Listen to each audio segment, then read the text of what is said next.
Mulane nggih kula adat Jawa sing nganti sakniki ra cocok. Kula riyen kawin niku anak buah kula kathah, ngene mobil kathah. Kula kawin king Yogya nek Pasuruan, bojo kula Pasuruan ngebis nggih dhewean. Terus dugi mriku dipapak bapak terus kawin. Keyakinan kula duwe gawe iku haram. Kula pribadi. Nek sampeyan nggih monggo. Kok awal sangka sedekah gremeng iku perkara wong buah. Wong kowe gak wong melarat, anggere ana wong digawe, wae ngene ana wong digawe, ngene iki buah barang. Wes ngono, engko kowe anak prawan yo kawin meneh. Akhire ya kowe sing gremeng zaman buah, saiki ya kowe duwe gawe. Wong liya buah, wong ku mangane kangelan. Lah ngono kadang umat setane ngene wae, anggere kancam ra bodol kono digawe ping 3 aku buah terus. Mane kula niku mboten nate teko teng acara buah mboten nate. Nggih jarak pancen. Putrane guru kula nek kawin kula mboten dugi pas acara. Kula tetep salam tempel bar acara. Wae nek pas acara mboten turun. Wis dero nek mazhab kula mboten. Kula dhe anak wedok, kula kok ndek bojo. Angger aku jek urip perang arah gawe. Sedekah kok dipeksa. Ya ora pantes, nek buah ora pantes. Sedekah iku wis ibadah riskan pas-pasan ae. Rawan masalah. Sedekah itu satu ibadah sing rawan masalah gitu. Nak kowe ngekeki ikhlas apik, sekali ra ikhlas rawan undat-undat. Nak wong lomo ambek rondo rawan selingkuh. Selingkuh lahir ke wong lomo apa wong medhit? Ya lomo.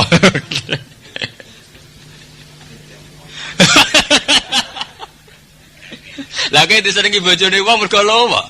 Ora aja gemal lomo ambek bojone wong ngalahi sing lanang ku bahaya, mari fitnah. Jare sapa lho mau apik? Kabeh ana aturane. Pak Mirah sedekah apik karuan. Wong sedekah jare Nabi tafaul bala. Sedekah tolak bala. Maksudnya sedekah sing ikhlas. Aja sedekah kok contone iki Pasuruan. Iki Pasuruan ana sing kurang ajar, tapi tak angen-angen ya bener kurang ajar. Nerakno sedekah iku tafaul bala, tolak bala. Nyontokno nek kurang ajar, cekel polisi ya diamuk. Contohnya sama ngecekel polisi, Pak bala, Mbak sedekah ilang bala. Piye karepe? Kula mboten nate bayangno contone ngono. Niku contoh ra bener tapi nyata. Itu contoh ngawur. Tapi ya padha, ana santri kurang ajar. Mulai aku terlambat terus diamuk kiai. Iku ya ora santri kurang ajar ngene engko salam tempel ning ngarep. Mergo nek salam tempel ning guri wis kadung diamuk. Jadi santri kurang ajar wis ngerti nek kiai kedoyan. Gampang ora diamuk piye. Salam tempel ning ngarep. Umumnya salam tempel ra ape metu dene ora pas sowan langsung salam apa? Tempel. Lah untung kiai kedoyan ya ora ngambek tenan. Yo jadi sedekah napa? Tatbak wajib bala. Lah anak sedekahne rondo iku nggawa bala. Mergo pikirannya terus ngeres. Ngalah tangklet. Lah terus sing nyedekah sinten? Nek kowe ikhlas gampang to. Rondo mesti dhe mahram, dhe keluarga, liwatno dulure sing mahram to. Wis mbok liwatno langsung mesti niatem rapati bener. Tiap rondo dhe keluarga duwe mahram. Nek kowe niat ikhlas tenan liwatno keluargane to mahram. Lho kula sering sedekah teng rondo. Biasane tak titipno adike namanya. Pancen wajib wong kudu sakake rondo tapi dudu disyariat ora mbok syariati dadi selingkuh wong kabeh ya ana aturane plang-plang sok suci sok apik jebling gledek mergo ora di elmoni mulane wau bener jare MC nek gak di elmoni amaluhu mardudatun latuk balu mergo kabeh amal sing ora di elmoni ku rawan masalah latuk balu cek sepele ora ditampa terus dadi selingkuh iku luwe ngeri. Ya kayak bupati kamen sedekah ning kiai.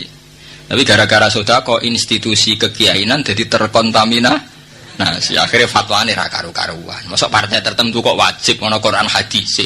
Wong Quran ana sedurunge ana PKN, urung ana PKB, urung ana P3, ujug-ujug Quran dadi dalil P3, PKB, PKNU, Quran cap singa lho. Quran yo Quran. Quran mbek partai dhisik endi? Sik Quran kok ujug-ujug dadi backup partai itu terus entuk dalil kok endi. Ujug-ujug sawangane dalil Quran tertentu terus mengarah ke partai tertentu. Buang kene. Salim-alim wong Quran alim kula kapal 30 juz. Paling kiai-kiai apal 5 ayat. Lha kula sering debat mek kiai partai. Angger dalil kula tak takok. Lah jenengan apal mirah ayat. Ya ono sak juz genep. Lah aku 30 juz. Penak kok. Lho masalahe kula mboten trima mawon. Ujug-ujug Quran kok dadi dalile partai. Nek partai ora usah dalil-dalilan. Cara kula misale kula PKNU, misale kula PKNU atau PKB atau P3. Kula mboten ngarah dalil. Misale takoki, "Gus, kenapa P3?" Kenapa? Ya kenapa? Ben P3 P3. Kok aku ben man kates, man telo. Ora usah dalil-dalilan. Ana dalile, Gus. Ya ora ana dalile. Dalil-dalil lho, ora dalil-dalilan. Selera kok dalil. Kowe kok ben man kates ana dalile? Wah, saiki digoda, nggo dalil-dalil, tapi kan dalil dipeksa-peksa.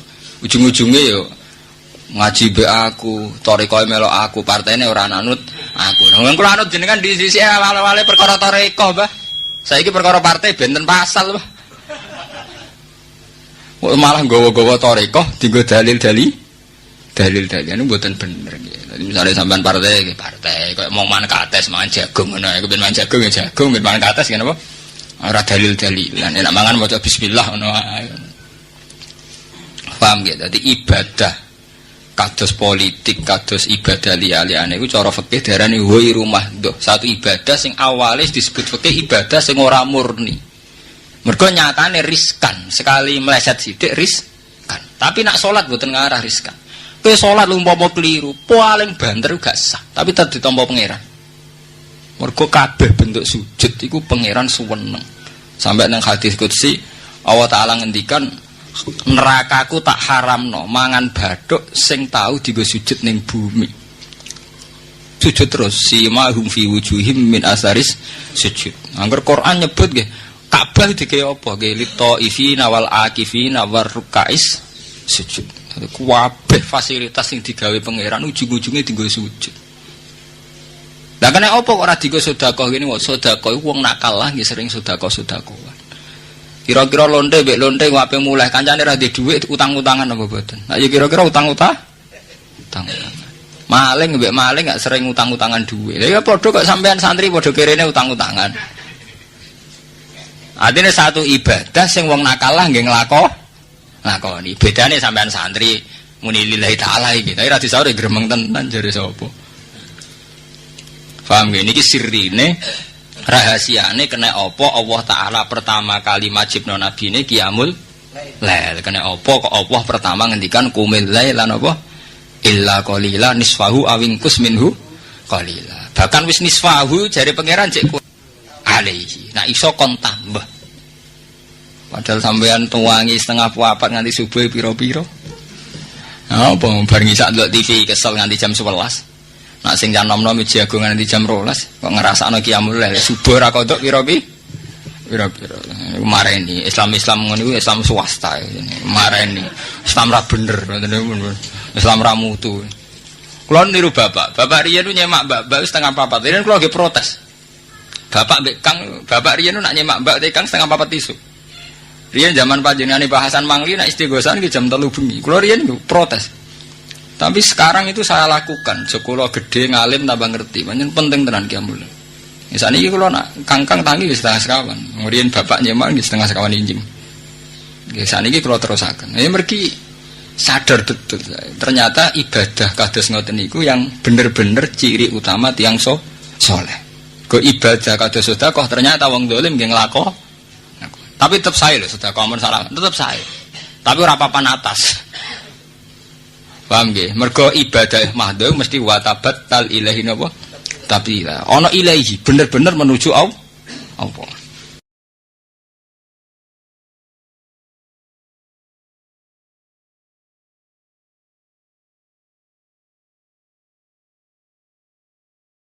Sesuatu yang terlalu besar atau permintaan kemarin saja lanu addi syukroh kita tidak bisa memenuhi mensyukuri sudah minta lagi. Misalnya seorang jomblo targetnya kan asal payu nikah. Tapi setelah nikah bayangkan istrinya solihah, tidak cerewet, itu kan berlebihan. Hilang status jomblo saja belum kamu syukuri kok sudah minta macam-macam. Jadi harusnya kan syukur dulu ya. Sekedar laku nikah ini kan ada syukur yang harus, seperti jadi dosen juga gitu. Sekedar jadi dosen harus kita syukuri dulu karena menjadi kita tidak nganggur. Itu kan satu harkat sosial yang luar biasa. Jangan tahu-tahu sudah hari kedua cari intensif, cari ini itu, syukurnya aja belum sudah kemana-mana. Lah itu sudah mu'tadin, sudah melebihi apa? Batas.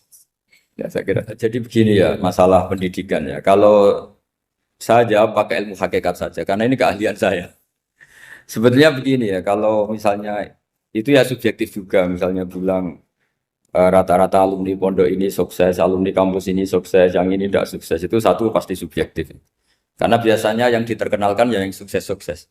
Sama saya punya tetangga dari pondok yang Anda sebut itu kebetulan tidak sukses semua. Itu jantung saya sampai ngeluh. Saya ini gimana kok? Ya, ya sudah seperti itu kan subjektif. Tapi menyangkut pendidikan itu begini ya, menyangkut hasil dari pendidikan itu. Andai kan kita bicara ilmu hakikat, misalnya kita mondok gitu, mondok kemudian jadi orang miskin, jadi orang yang menurut orang banyak tidak berguna di masyarakat. Ternyata kita ini orang yang kelihatan tidak punya karir, tapi kalau malam sujud sama Allah. Punya anak niat memperbanyak orang sujud, terus punya ibu yang sakit-sakitan kita rawat. Meskipun kita tidak jadi dosen, tidak jadi menteri. Tapi indah Allah itu luar biasa karena berstatus ngerawat ibu, ngerawat anak, ngerawat istri. Nah Islam itu datang dengan jargon-jargon seperti itu. Sehingga Nabi kalau muji itu ada Uwais Al-Qarni, ini orang yang luar biasa. Ternyata dia itu punya ibu lumpuh yang kalau kemana-mana harus digendong. Ketika tetangga-tetangganya berhasil sowan Rasulullah itu Uwais Al-Qarni tidak bisa karena setiap ibunya dipamitin mau sowan ke Rasulullah itu sama ibunya nggak boleh. Tapi apa yang terjadi? Justru dipuji-puji Nabi sebaik-baiknya kurun. Kurun itu waktu adalah kurun yang ada Uwais Al-Qarni. Saya punya teman, ini kisah nyata, saya berkali-kali ngisi ngaji di komunitas ulama. Ini mungkin tidak bagus untuk kampus, tapi harus saya utarakan supaya ya kita evaluasi. Saya bilang gini, saya ini jadi kiai itu sering iri sama orang goblok. Orang goblok itu barokah kata saya gitu. Itu kiai-kiai kaget semua karena saya bilang orang goblok itu barokah. Saya beri contoh gini, misalnya saya pinter, terus juara MTQ, juara hafal Quran atau juara baca Quran secara tartil. Ujung-ujungnya saya dapat apa? Hadiah umroh atau apalah, atau hadiah rumah atau apa. Pertanyaannya adalah mendapat. Saya ulang lagi, mendapat. Sementara ada santri yang bodoh, gara-gara bodoh itu dosen UI yang enggak, jadi kiai yang enggak, akhirnya dia jadi pekerja di Korea. Barokahnya bodoh tadi. Karena di Korea melihat orang ateis, akhirnya dia kepikiran bikin masjid. Sebagian gajinya disumbangkan untuk masjid. Ini bodoh pendiri masjid. Tapi kita gara-gara dosen dakwah di masjid, ini pinter dapat uang dari masjid. Nah ini bukan nyindir, ini biasa saja, ini maksud saya. Maksud saya, kamu jangan ngabaikan hidup. Akhirnya apa yang terjadi? Saya ini punya teman ini betul. Saya ini kan kecelok dulu tuh Gus Alim. Nasib saya di mana-mana dihormati. Kadang saya merasa dosa. Kok dihormati? Saya punya teman, dulu gobloknya minta ampun sekolah, sekelas sama saya. Gobloknya, soalnya gobloknya harus disepakati. Sudah. Iya, goblok mujma'alah kira-kira. Singkat cerita, dia itu hidup di pedalaman Kalimantan sekitar tahun 92. Dulu kan biasalah di dalam hutan itu pasti ada penebangan hutan macam. Dia ada bosnya, yang jelas dia ada bosnya. Saya yakin juga agak kriminal. Karena dia tidak yang illegal logging. Pokoknya ditakdir dia hidup di tengah hutan. Ikut orang. Setelah itu dulu nggak ada HP. Sering kirim surat ke saya, Gus, saya ini hidup di tengah hutan. Tapi saya ini muslim, pernah mondok. Kalau nggak bikin Jumat itu nggak enak. Bikinlah dia Jumatan. Nah karena dia pernah ngaji fikih Syafi'i, kalau Jumatan nggak ada orang 40 itu harusnya zuhur, tidak Jumatan. Tapi orang yang kerja di situ tidak mau. Wong dino Jumat kok zuhuran loh Pak. Kalau dino Jumat ya Jumatan ya. Tanya saya, Gus itu kalau ada kaulnya enggak supaya Jumatan ndak orang 40 sah. Singkat cerita dia lama-lama jadi pendiri masjid di situ. Dia punya sedikit gaji ya dipakai masjid, punya sedikit tanah diwakafkan untuk masjid. Artinya apa? Indah Allah ini banyak orang bodoh, ternyata di komunitasnya dia muassis, pendiri, pemberi. Sementara kita yang kecelok pinter, dapat umroh, dapat bonus. Kira-kira nanti kita ketemu Allah. Kamu pernah nyumbang Islam apa? Yang bodoh jawab, oh nanti Gusti bikin masjid di pedalaman. Kita yang pinter. Kayaknya kalau memberi, enggak lah Gusti. Reputasinya mendapat. Ketika Nabi memenangkan perang Badar, itu ada Asra Badrin, tawanan-tawanan perang Badar. Nabi suka musyawarah, suka rembukan. Ya Abu Bakrin, menurut kamu tawanan ini diapakan? Kata Abu Bakar, hum asyiratuka. Mereka itu keluarga engkau, orang-orang Quraisy. Ya dibebaskan saja. Pakai tebusan. Nanti uang itu kita kelola supaya jadi penguat Islam. Dan orang-orang ini merasa utang jasa karena harusnya dibunuh, tapi kita bebaskan. Terus tanya, bagaimana kamu ya Umar menurut kamu? Kata Umar, ini kan orang-orang yang dulu ingin bunuh kamu. Yang ingin menghabisi jenengan, ingin dan sudah ngusir jenengan. Ya setelah ketangkap ya dibunuh, kok repot. Apa kata Rasulullah? Rasulullah spontan ngendikan, inna masalah kayak Abu Bakrin kama sali Ibrahim. Kamu ibarat kayak Nabi Ibrahim. Izqala faman tabi'ani fa innahu minni wa man asani fa innakal ghafurur rahim. Jadi Nabi Ibrahim itu unik. Melihat umat itu sesyafakoh itu. Syafakoh itu banget sayangnya. Nabi Ibrahim cara berpikir, faman tabi'ani fa innahu minni, orang yang ikut saya ya Allah pasti golongan saya, tentu layak masuk surga. Waman asoni, orang yang mendurhakai saya, fa innaka ghafurur rahim, engkau Maha Pengampun. Bukan yang mendurhakai langsung masuk neraka, enggak, engkau Maha Pengampun. Wa masaluka ya Umar kama salin Nuh, isqala rabbi la tadzar ala ardi minal kafirina dajjara. Umar, kamu mirip Nabi Nuh, inginnya semua orang kafir dihabisin. Ya masyhur kan Nabi Nuh itu nggak ingin ada orang kafir sampai ada banjir tufan. Nah kalau sampean tanya bedanya apa dengan garis keras sekarang? Bedanya ya beda sekali. Kalau Nabi Nuh benci sama orang kafir itu diserahkan yang punya. Sehingga yang punya yaitu Allah yang menghukum dengan banjir bandang. Tapi kalau kita kan kadang kita bertindak sendiri. Jadi potensi disalahkan. Yang jelas dalam hadis-hadis sahih, Nabi Nuh itu tidak bisa mensyafaati karena itu. Ketika diminta ini hadis sahih bukan ada di Bukhari, ada di Muslim. Karena biasanya kalau di kota itu ditanya ini sahih enggak? Untungnya yang tanya kadang enggak paham, ini alhamdulillahnya jadi wah repot. Nabi Nuh itu diantara sebabnya enggak bisa mensyafaati adalah pernah corong Jawa masukno kaume. Kalau dalam bahasa Arab itu da'a li Zaidin berarti mendoakan positif, kalau da'a la Zaidin mendoakan negatif. Kalau orang Jawa itu ada doa, ada pasot. Nabi Nuh adalah orang yang pernah maksudkan kaumnya. Nah, saya cerita sedikit tentang Nabi Nuh dan Nabi Ibrahim. Nabi Ibrahim dianggap tadi cerminannya Abu Bakar, dianggap niru Ibrahim, cerminannya Umar, dianggap niru Nabi siapa? Nabi Nuh. Lalu kalau sampean tanya, bedanya gimana? Begini logikanya. Kita mengkaji secara akademik begini. Ada ulama besar, namanya Abdul Hasan Asyadzili, itu masyhur di Indonesia menjadi Thariqah Asyadziliyah. Terus ada seorang muridnya minta gini, ya Abdul Hasan Asyadzili, tolong saya dikasih ijazah supaya saya tidak pernah maksiat di bumi ini. Karena saya takut sama Allah, kalau saya maksiat itu merasa tidak nyaman dengan Allah. Abdul Hasan Asyadzili ini malah marah besar. Atuhibbu alla tadhharu maghfiratu. Kalau kamu tidak pernah maksiat, berarti kamu suka maghfirahnya Allah Ta'ala itu tidak kelihatan. Karena tidak ada yang maksiat. Tapi bukan dukung kamu yang tidak ada. Ini cerita ilmiah. Tapi kalau Sayyid Abdul Al-Haddad, itu kebalikannya.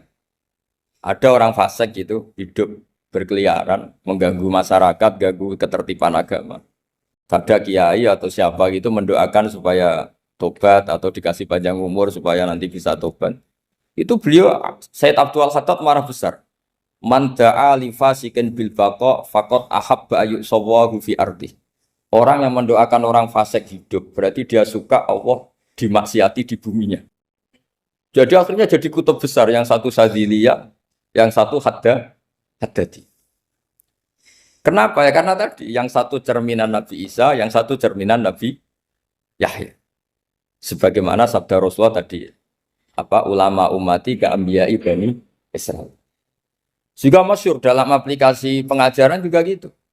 Masyhur sekali dalam kitab-kitab diceritakan.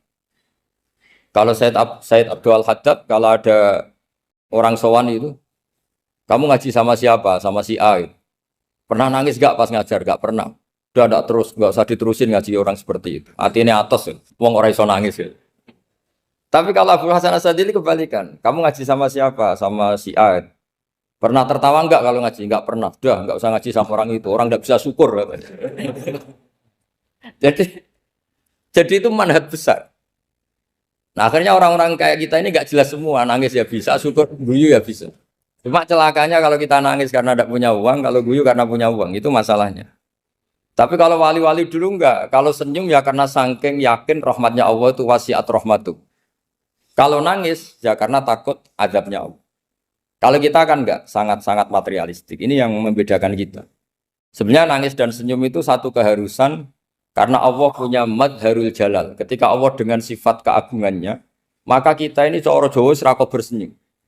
Tapi Allah itu kadang sebagai madharul jamal. Adanya satu keasikan. Sehingga yang merengut itu yang salah. Makanya dalam ilmu tasawuf, kutub wali itu hanya dua. Allah dengan madharul jalal, dengan Allah yang madharul jamal. Contoh madharul jalal misalnya gini. Ketika Nabi Musa ingin melihat Allah, saking kangennya ingin melihat Allah, Rabbi arini anzur ilaik. Ya Allah, saya beri hak untuk melihat engkau.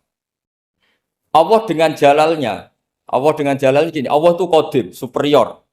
Tentu gak layak tersentuh barang hadis itu makhluk. Sehingga ketika falam matajalla rabbuhu lil jabali ja'alahu dakka wa kharra Musa sa'iqa. Sehingga enggak levelnya, apapun hebatnya Nabi ini tetap makhluk. Sementara Allah itu qadim. Enggak kuat. Makhluk yang fana ini, yang profan ini enggak kuat. Enggak kuat menampung zat yang qadim, yang superior. Sehingga gunung pun hancur. Nabi Musa pingsan. Tapi ketika Allah dengan madharul jamal itu Allah dengan keindahannya, dengan kasih sayangnya, memberi hak makhluknya untuk melihat. Nah, di sini ini Allah sering ngendikan wujuhu yauma idzin nadhirah ila rabbiha nadhirah. Nanti ada wajah-wajah yang di surga itu melihat saya kata. Tapi apakah betul melihat kayak saya melihat dosen, melihat Pak Rektor, melihat teman-teman itu tidak bisa. Karena Allah itu qadim, sehingga meskipun manusia ahlul jannah melihat Allah, tetap Allah ngendikan la tudrikuhul absar wa huwa yudrikul absar. Karena Allah di balik jamalnya ya punya jalal, di balik jalalnya juga punya jalal. Sehingga selalu di Quran itu diulang beberapa kali supaya proporsional. Nah, kenapa ahli sunnah tetap berkeyakinan Allah bisa dilihat? Logikanya begini. Fa inna kulla maujudin yasihu ayyura. Allah itu zat sing nyata-nyata wujud dan punya eksistensi. Di mana-mana sesuatu yang wujud itu layak untuk bisa dilihat. Lalu pertanyaannya gini, kenapa kita tidak bisa melihat sekarang kok nunggu di akhirat? Karena mata kita sekarang itu profan, fana.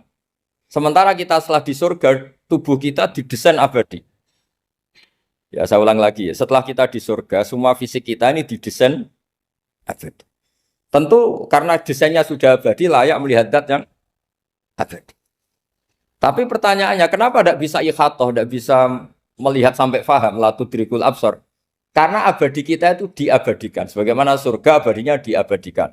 Neraka diabadikan. Sementara Allah abadi dengan dirinya sendiri, yaitu Al-Qayyum, atau dalam bahasa ngajinya Qiyamuhu binafs.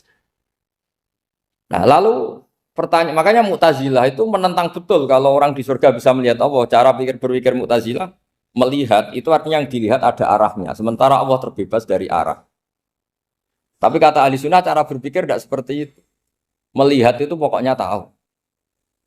Nah, tahu karena mata itu karena kita ditakdir tahu itu karena mata. Sebetulnya yang menjadikan tahu itu tidak mata. Ya kalau tahu ya tahu saja, bukan harus pakai mata. Itu cara berpikir ahli sunnah wal jamaah. Jadi saya beri ya bocoran. Kenapa mazhab ahli sunnah itu yang dipilih oleh banyak mayoritas di dunia, jumhur itu. Ahli sunnah itu dianggap pikirannya lebih orisinal. Misalnya ahli sunnah kalau ditanya, kenapa kamu melihat? Ya melihat saja. Kenapa kamu mendengar? Ya mendengar saja. Kesannya itu tidak rasional, kayak orang yang nggak pinter itu. Tapi sebetulnya itu yang benar. Jadi cara berpikir ahli sunnah itu melihat itu menjadi tahu. Menjadi tahu itu bisa karena mendengar, bisa karena melihat, bisa karena dikasih tahu, bisa karena bersentuhan. Sebab itu di Quran itu ada ayat ala ya'lamu man khalaqa, bukankah zat yang menciptakan itu menjadi tahu. Sehingga kenapa Allah itu selalu tahu? Karena Allah yang menciptakan. Kalau kamu tahu karena mata, sekali itu jauh, maka kamu tidak melihat. Atau kamu sekarang buta, kamu tidak melihat. Atau tertutupi barang itu, maka kamu tidak melihat. Tapi kalau kamu tahu karena kamu menciptakan, maka akan melihat terus. Misalnya saya ini tukang batu. Saya ingat betul ketika saya bangun Monas, itu pulpen saya tak tanam di dalam Monas. Saya ingat betul kalau pulpen saya warnanya putih, tak tanam di Monas 2 meter dari pondasi. Setelah saya pulang ke Jogja ditanya, di dalam Monas ada apa? Ada pulpen. Posisinya 2 meter dari pondasi. Kenapa saya tahu? Karena saya yang menciptakan. Nah, karena menciptakan ini sehingga tahu saya akan terus-menerus. Tapi kalau tahu karena mata sekali barang itu tertutupi, nggak tahu. Misalnya saya tahu jenengan karena dekat sekali jenengan kemana-mana saya sudah tidak tahu. Tapi kalau saya menaruh sesuatu di tubuh Anda, sehingga kamu kemana-mana tetap tahu bahwa barang itu ada di tubuh. Nanti kalau ada yang protes, tapi bisa saja Gus barang itu dicuri orang, kemudian Anda tidak tahu. Yang menjadi tidak tahu karena saya sudah tidak menciptakan suasana itu. Selagi saya yang menciptakan, maka akan tahu terus. Nah, tapi karena Allah ini menciptakan semua yang ada di bumi, maka Allah tahu terus. Jika Allah tahu cara bikin kuman, terus tahu bahwa manusia itu punya kuman, kumannya punya organ, organnya juga punya kuman. Mesti gak kebayang. Kamu bayangkan kayak makanya Allah itu kalau cerita sederhana, innallaha la yastahi ayyadriba masalam ma ba'udatan fama fawqaha. Allah itu tidak malu bikin perumpamaan nyamuk, karena nyamuk itu lebih dahsyat timbang gajah. Para pematung itu disuruh bikin gajah masih mampu. Bikinkan patung gajah, mungkin masih sanggup. Tapi kalau tak suruh bikin patung nyamuk, nggak usah bikin hidup, patungnya saja sekecil itu. Padahal nyamuk kecil itu punya organ tubuh. Lalu bikinnya organ tubuh nyamuk itu kayak apa sih? Organnya punya kuman, kumannya punya organ, organnya juga punya kuman. Sehingga orang-orang alim itu baca nyamuk itu lebih jadi ayat Allah ketimbang melihat dinosaurus. Tapi sekarang orang itu nggak tertarik ceritanya. Jadi beda perasaannya orang alim sama orang awam. Kalau orang awam tuh melihat mukjizat kan yang dasar-dasar kayak dinosaurus, gajah, wow gitu. Kalau orang alim nggak, malah melihat nyamuk. Kealiman seperti itu terjaga di umatnya Muhammad, di umatnya Rasulullah Muhammad SAW. Karena ketika umat ini nggak ditumbuhi para nabi, itu Allah menjamin Muhammad, ulama umatmu nanti punya kemampuan seperti nabi. Tentu tidak dalam keutamaan ya, keutamaan tentu nggak sekelas sama nabi. Kenapa itu terjadi? Karena tadi para nabi ini mewakili sekian. Kalau kita sangat mencintai Indonesia, maka kita akan tegas siapapun yang ingin menghancurkan Indonesia. Itu kira-kira cerminan Nabi Nuh. Kalau kita sangat mencintai Allah, maka kita akan benci sebenci-bencinya sama orang yang mendurhakai. Tapi masalahnya, Allah yang kita cintai itu memaklumatkan diri kalau bersifat ghafur, pengampun. Sehingga kalau kita terlalu kasar, ini kan yang kita cintai bersifat ghafur kok kita kasar. Di sini Nabi Ibrahim. Beliau sangat mantel sekali sama yang durhaka sama Allah. Tapi mau mantel gimana? Zat yang mengajarkan itu bersifat ghafur. Maka kita mau tidak mau. Makanya ada riwayat mengatakan takhallaku bi akhlaqillah, kamu bertata krama kayak akhlaknya Allah. Akhirnya ya sudah, kita mau apa coba? Kira-kira kalau kamu mencintai seseorang, itu potensinya kan dua, protektif. Ada telepon, itu dari siapa? Cewek atau cowok? Protektif. Itu bukti cinta apa bukti suudon? Kan tidak tahu. Tapi misalnya kamu cinta perempuan terus, WA-an sama lelaki gak apa-apa, jalan sama lelaki gak apa-apa, sama masa lalunya pacarnya juga gak apa-apa. Itu cinta apa pembiaran? Kan sama-sama gak jelas. Nah kira-kira mencintai Allah itu kira-kira analoginya seperti itu. Kalau yang satu protektif, Allah harus zat satu-satunya yang disembah. Gak boleh didurhakai, gak boleh dikhianati. Sehingga ini sangat keras sekali. Nah, ini Nabi Nuh. Di sini ada Nabi Ibrahim. Karena orang yang zat yang kita cintai bersifat ghafur. Jika kalau kita terlalu tegas beda dengan sifatnya Allah yang bersifat ghafur. Nah umatnya Nabi seperti itu mulai dulu. Ada yang moderat, ada yang keras, ada yang setengah keras, setengah moderat. Ada yang ngambil sikap, urip mangan turu, ngenteni mati. Itu lebih baik itu timbang punya istihad tapi gak jelas, mendingan. Itu ada riwayatnya, suatu saat ibadah akhir umatku terbaik adalah tidur. Maksudnya tidur itu gak ngambil sikap, masyhur itu. Saya beri riwayat yang ada di Bukhari Muslim. Satakunu fitanun. Al-qa'id fiha khairun minal qa'im wal qa'im fiha khairun minal masyi wal masyi fiha khairun minas sa'i. Nanti di akhir zaman itu banyak fitnah. Kata Rasulullah, yang duduk lebih baik ketimbang yang berdiri, yang berdiri lebih baik ketimbang yang jalan. Yang jalan biasa lebih baik ketimbang yang jalan bergegas. Man tasyarrafa laha tastasrifu. Fitnah itu adalah siapa yang terlibat maka akan semakin parah. Sehingga semenjak itu ulama berpikir nanti di akhir zaman kalau ada fitnah, itu sebaiknya orang ngambil sikap sepasif-pasifnya, secuek-cueknya. Jadi semua syurahul hadis sepakat, makna hadis ini apa? Orang disuruh sikap secuek-cuek. Misalnya pilihan presiden, contoh kecil pilihan presiden. Mungkin para intelektual nggak merasa, tapi kalau ulama itu cara berpikir beda. Pilihan presiden, kamu fanatik milih A, yang satu fanatik milih B. Ya presiden atau bupati atau gubernur. Terus yang satu bilang gini, wah kalau nggak di presideni A, nggak di bupati A, nggak di gubernur A, negara ini rusak. Mungkin betul dari segi jejak rekamnya A ini bagus. Tapi pertanyaannya secara tauhid, bagaimana Anda menggantungkan kesejahteraan sama makhluk? Kamu nggak pernah terusik begitu kan para intelektual? Itu kan melukai. Bagaimana mungkin Anda menggantungkan kesejahteraan dengan seorang makhluk? Wah kalau di presiden A pasti Indonesia makmur, kalau bupati A pasti Sleman makmur, pasti Bantul makmur. Nah, bagaimana mungkin makhluk yang sedang soleh kamu pastikan selalu soleh? Wong dia makhluk bisa beru. Sementara yang B misalnya fasik, wah kalau dipimpin B pasti rusak negara. Bagaimana kamu pastikan B yang fasik selalu fasik? Dia saja dia husnul Fatimah, yang fasik pas mimpin jadi soleh, yang soleh pas mimpin jadi. Akhirnya ulama karena tahu sifat manusia itu baru badan kendali di tangan Allah. Sikapnya nggak jelas. Saya ini termasuk orang yang terkenal nggak jelas. Karena kalau ditanya, Gus sampean milih presiden mana, bakti mana? Sanut pangeran sing dadi aku loyalin. Wah, anut pangeran yo kacau. Wah, luwih kacau menan anut pangeran kan. Ini kan sudah tidak sambung karena pikirannya ulama. Memang nggak beda, cara berpikir ulama itu beda. Bahkan bapak saya itu kalau didik saya itu begini. Kalau meseli saya atau ngirim saya dulu itu kan pakai mes. Ini uang kamu 500.000 untuk kamu. Mesti ditambahi 100.000 ini untuk buat jajan sama teman-teman. Mesti ada uang pokok, ada uang sodako.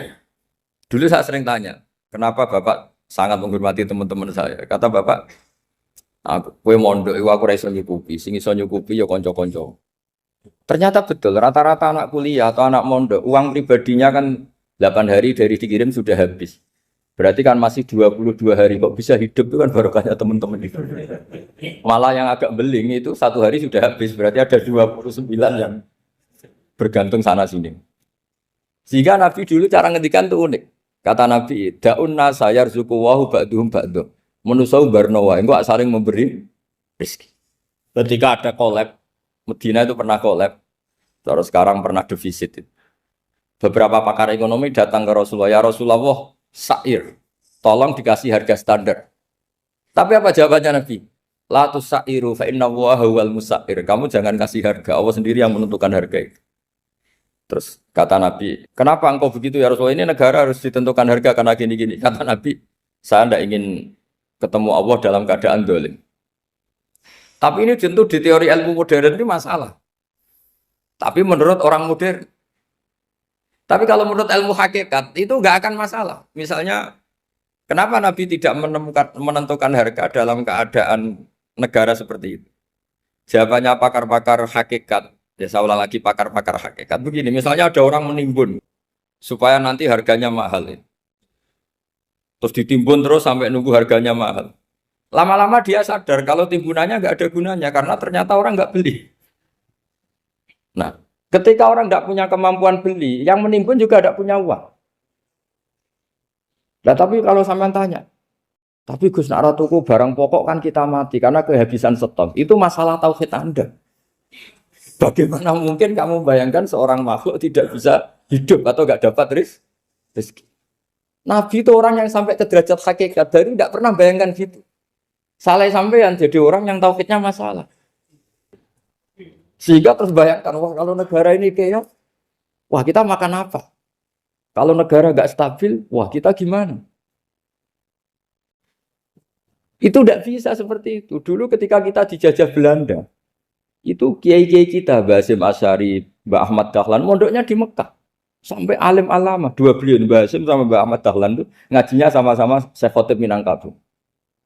Cuma Mbah Hasyim lebih menekuni ke Syekh Mahfud Termas, yang satu menekuni Syekh Khotib Minangkabau. Jadi dua beliau itu ngaji di guru yang sama. Mbah saya, buyut saya itu ya sudah mondok Mekah. Zaman dijajah Belanda. Sekarang kita agak dijajah, agak mondok di sana. Buyut saya itu zaman itu sudah haji. Buyut kelima saya. Itu dulu kalau ingin cari tempat yang teduh, itu masuk ke gua. Itu masuk gua itu hanya kepalanya saja. Kakinya masih di luar. Karena gua di Arab tidak seperti gua di sini. Kalau gua di sini kan orang bisa masuk semua. Kalau gua Arab kan hanya celah-celah batu-batu besar. Sehingga ketika Rasulullah hijrah ke Madinah, singgah di